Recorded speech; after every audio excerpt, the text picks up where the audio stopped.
Hey friends, welcome back to Unheard Stories. In today's episode, an incredible topic awaits. What are some real but crazy facts that could save your life? Story 1. If you are trying to rescue someone, check for danger first and maintain your own safety. In a lot of situations, it's easy for unskilled first responders to become a casualty themselves in the heat of the moment trying to help others. Source: I'm a nurse and I've seen this happen a lot, particularly with drownings. Story 2. If you're choking, don't get embarrassed, don't go to the bathroom, don't walk away from people. I've seen a couple of people nearly pass because they were panicking and walked away from the dinner table and such while choking. Do the universal sign for choking with both your hands on your neck, and most people will get the message. Story 3.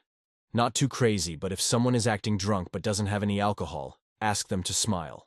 If one side of their mouth is down, take them to a doctor because they are having or will have a stroke. Story 4. Point at someone and delegate. People freeze up in emergencies or assume someone else will handle a problem.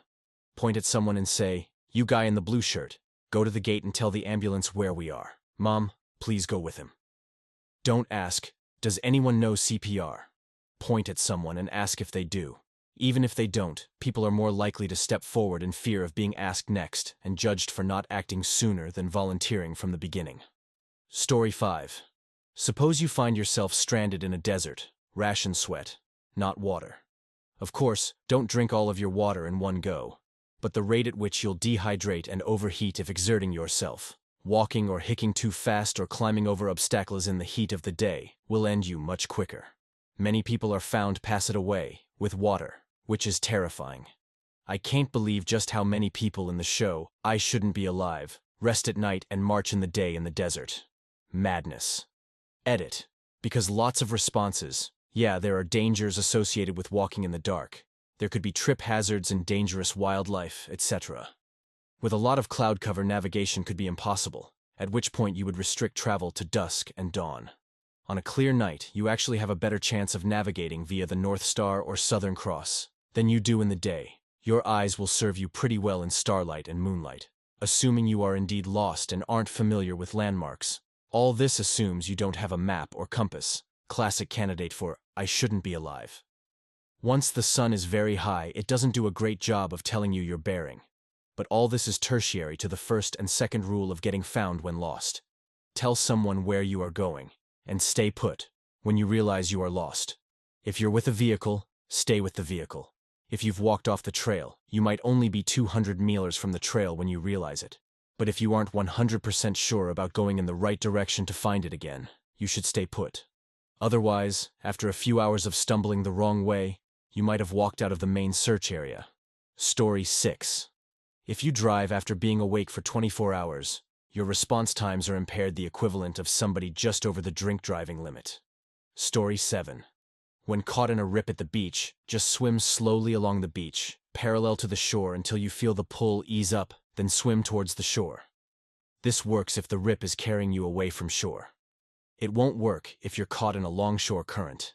To generalize, if you're out swimming and get caught in a current, tread water or float long enough to figure out which way it's carrying you. Then swim at right angles to that direction until you get out. Story 8.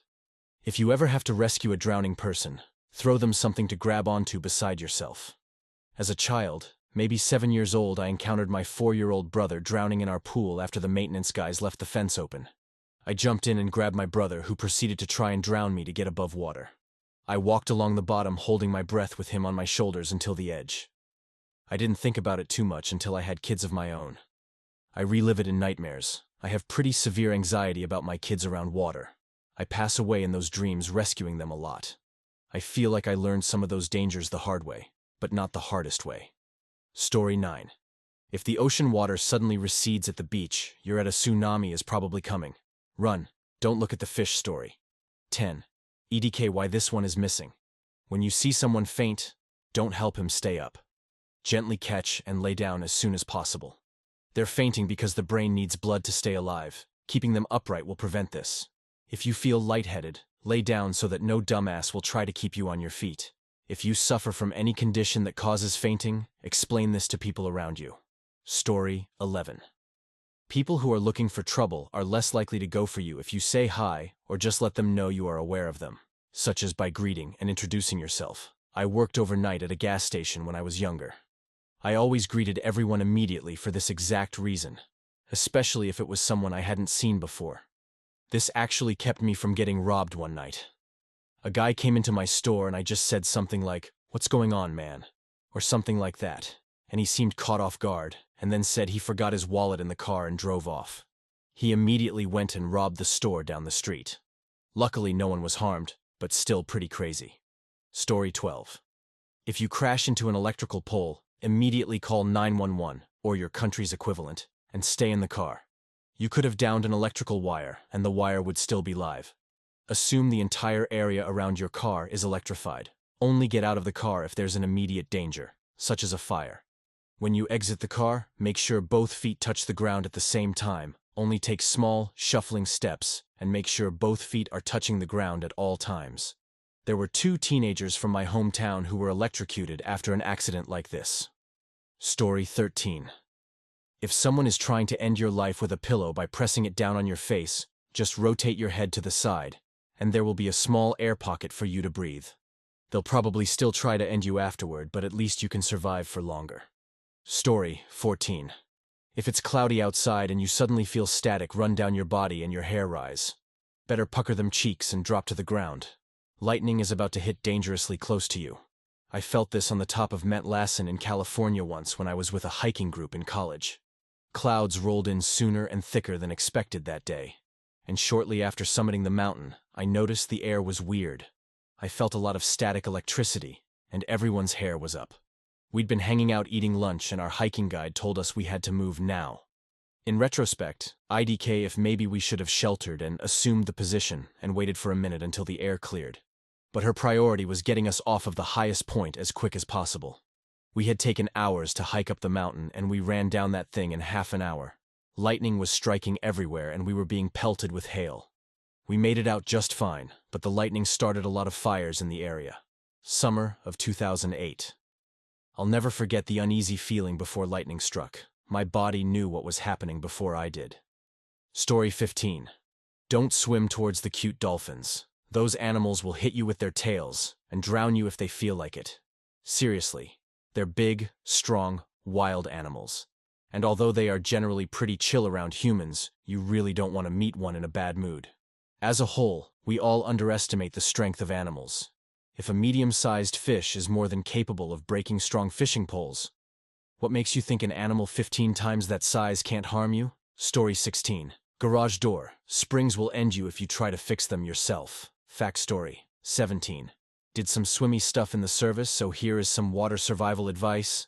Most people will drown in 7 feet of water because their feet don't touch the ground if they are close to shore, or it is relatively shallow, 10-20 feet. Instead of wasting energy trying to keep your head above water, rest on the bottom.